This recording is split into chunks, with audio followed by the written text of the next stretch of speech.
face-off between DeSantis, let us not forget that DeSantis also shut the beaches down. DeSantis took a page out of Gavin Newsom's playbook. Despite what he says, he shut the beaches down. He did force vaccines. He did force face masks on our kids. So he tries to act like he was perfect. And Florida was open. DeSantis forced vaccines on kids? He forced vaccines on people, on workers. He forced face masks on children. And he was for all that. DeSantis was for all of that. So he thinks that we forgot that as well. If you needed any more signs that the 2024 Republican campaign is underway, look no further than Kari Lake going on the attack against Florida Governor Ron DeSantis, a guy Republicans once called the heir to the MAGA movement. Things have clearly changed, and Lake may soon announce her candidacy for Senate in Arizona, where she'll face Democrat Ruben Gallego in what's shaping up to be the biggest Senate matchup of the year. When we last caught up with Kari Lake, she was still claiming to be, quote, the governor of Arizona in exile after losing her 2022 race. But now Arizona Republicans are lining up behind her for 2024, and she's still going off about imaginary election fraud. I know there might be people out there who don't believe in election fraud, but we lived it in Arizona, and the majority of people in Arizona believe it because they experienced it firsthand. They saw what happened. They showed up on election day, and at 6 a.m. when they got in line, so excited to vote. They don't trust the mail-in ballots because they saw what happened in 2020 with Trump, so the majority of people showed up to vote, and right away they were told by the poll workers, our equipment doesn't work.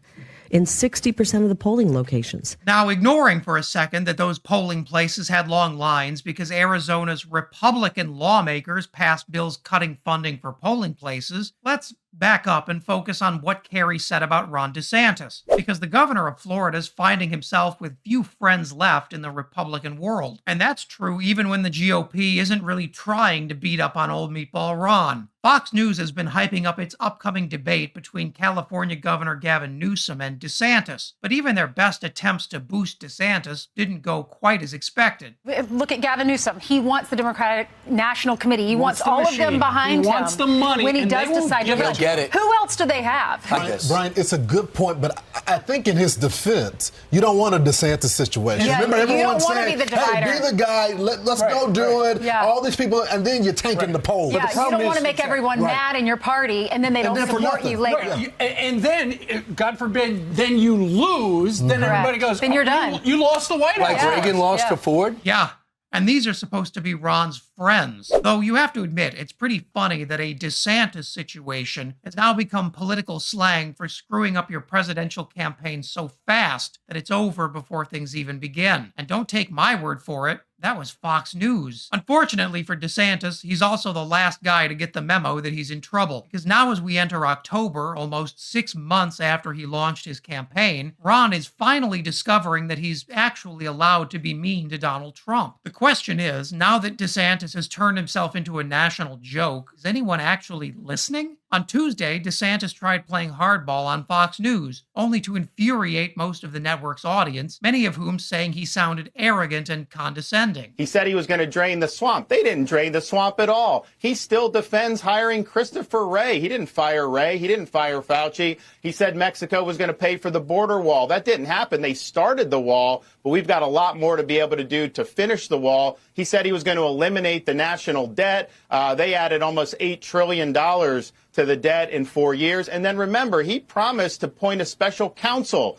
for Hillary Clinton. Then after the election, 2 weeks later, he's like, oh, no, forget about it. That's what you say before the election. It's not what you say after. So now he's saying he's going to do one for Biden, but he had promised to do that for in 2016. It really is one step forward and 2 steps back with Meatball Ron, because even though he's finally getting aggressive with Trump, he's still addicted to the very online subjects that most voters ignore, including a weird fixation on Hillary Clinton, who hasn't run for anything in a decade. Ron's latest campaign reboot doesn't seem to be working. And over on the far right, his desire to go from Trump defender to Trump critic has the MAGA movement's biggest voices accusing him of disloyalty. There was a lot of talk that Ron DeSantis was sort of the heir apparent to the MAGA movement, that he was going to get the baton after Trump in 2024. Do you think that's still the case?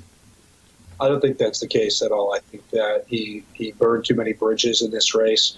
I think he has really shown his true colors by siding with a lot of the forces that are moving against President Trump, with the political persecution, with a lot of the donor class who are kind of cheering on some of the terrible things that are happening to Trump. No matter what Ron DeSantis does, voters just seem to take an immediate dislike to the guy. And that's reflected in his recent polling, where DeSantis hit an all-time low of just 12% last week. So much for the heir to the MAGA movement. Donald Trump still remains the undeniable odds-on favorite to be the Republican nominee next year. Ron DeSantis may want to change that, but he's saddled with one problem a lot of money can't fix: himself. And if you think that was a lot, check out this video. So much food and water stored down there to feed the whole United States for about 10 years. And as always, leave a comment below so you can let me know what I should cover next.